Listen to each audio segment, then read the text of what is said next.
L'info est un peu passée sous le radar, on va pas vous mentir, hein, mais on voulait quand même vous en parler parce que la BCE est en train, comme ça dans la coulisse, de tester les banques européennes face à un nouveau choc financier. Bonjour Mathieu Plane.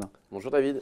Directeur adjoint du département analyse et prévision de l'OFCE. Ah, c'est vrai que c'est un nouveau stress test, il y en a eu d'autres déjà par le passé.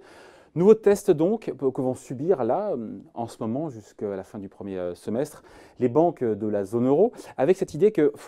Enfin, en même temps, il fallait un énième nouveau bilan de santé parce que ce n'est pas le premier. Il y a déjà eu des tests de résistance bancaire. Il en faut encore un de plus? Il en faut. D'abord, c'est un travail assez régulier qui fait partie de la supervision bancaire. Et effectivement, le cas de la liquidité est assez intéressant. Alors, il faut bien avoir comme ça en tête, c'est que les résultats individuels ne seront pas publiés. On aura juste des résultats agrégés parce qu'on sait que c'est quand même une matière un peu inflammable, ce genre de choses. Mais c'est vrai qu'il faut tester les banques face à un certain nombre de risques. On voit que finalement, la crise bancaire de 2007 était aussi passée essentiellement par une crise de liquidité. Et donc, c'est se remettre en situation. On voit qu'aujourd'hui, il y a des risques, qu'ils soient financiers, politiques, économiques, sociaux, qui peuvent se traduire effectivement par des crises financières majeures. Et donc, les canaux de transmission passent souvent par la liquidité. Et donc, c'est savoir quelles sont les capacités des banques à résister face à un choc indéterminé qui peut avoir différentes natures, mais en tout cas qui conduirait les banques à avoir des difficultés de refinancement. Et puis ce n'est pas un scénario fantaisiste, parce qu'on se souvient que Dexia en 2011, c'était bien un problème de liquidité. Je veux dire, la boîte ne pouvait plus trouver des financements à court terme. Et elle est, en termes de fonds propres, on disait que... non, c'est ça, je me trompe pas. Non, il y avait des financements. Donc le problème, c'est la structure du financement. Il y a beaucoup de financements de court terme. Et donc, Dexia a été en difficulté face à ça. Donc, il faut faire attention. C'est qu'il y a bien sûr ces ratios de solvabilité qui sont effectivement la capitalisation de la banque et sa solidité face à ses engagements.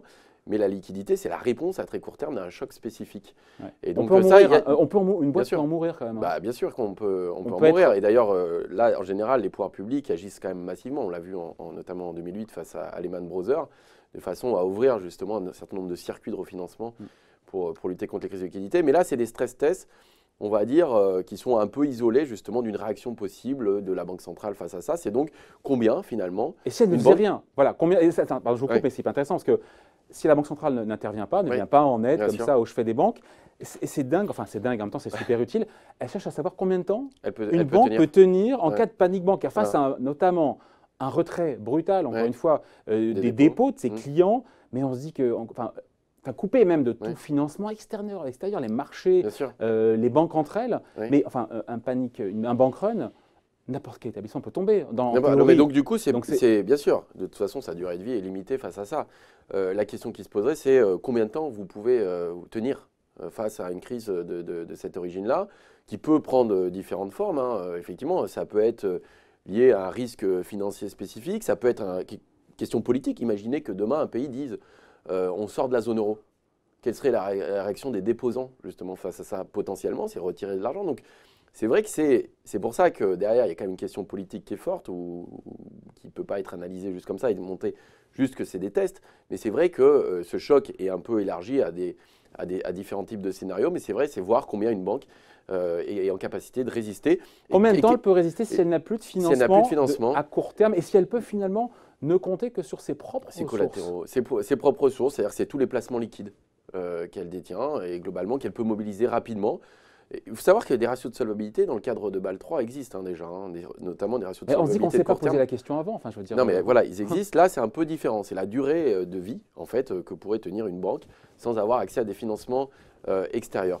Donc tout ça pour dire que finalement, on voit que ces stress tests sont utiles.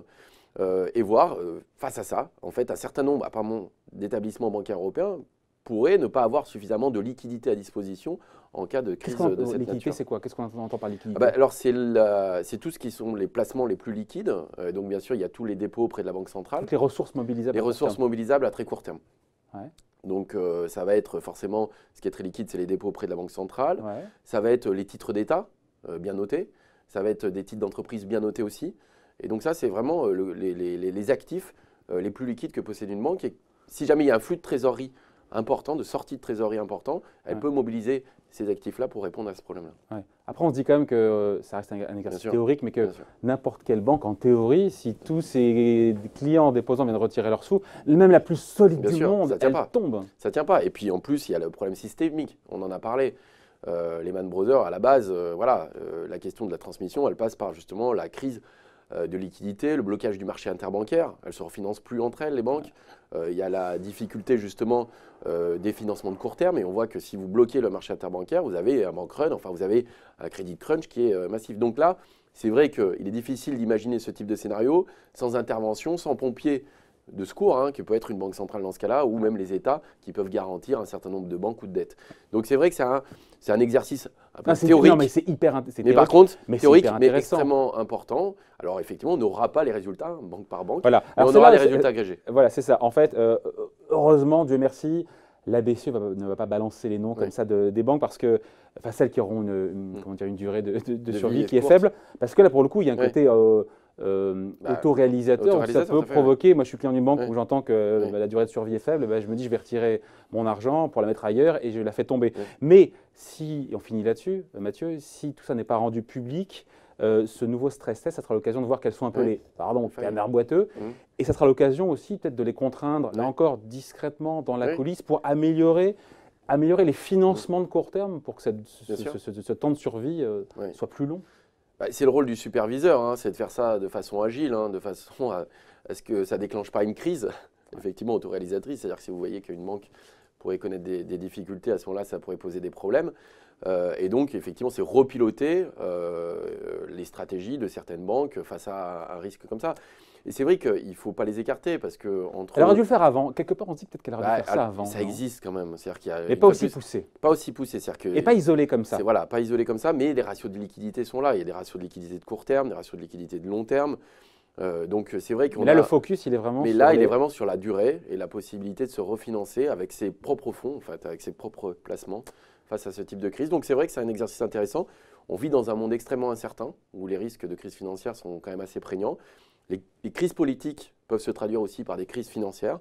Donc tout ça montre bien que les banques doivent être stables et solides dans ce système-là. Voilà, on voulait vous en parler de ce test d'un nouveau genre de la BCE. Résultats agrégés de manière macro, on les aura a priori plutôt deuxième semestre, deuxième partie de l'année. Merci pour ces explications. Mathieu Plane, donc directeur adjoint du département analyse et prévision de l'OFCE. Merci. Merci.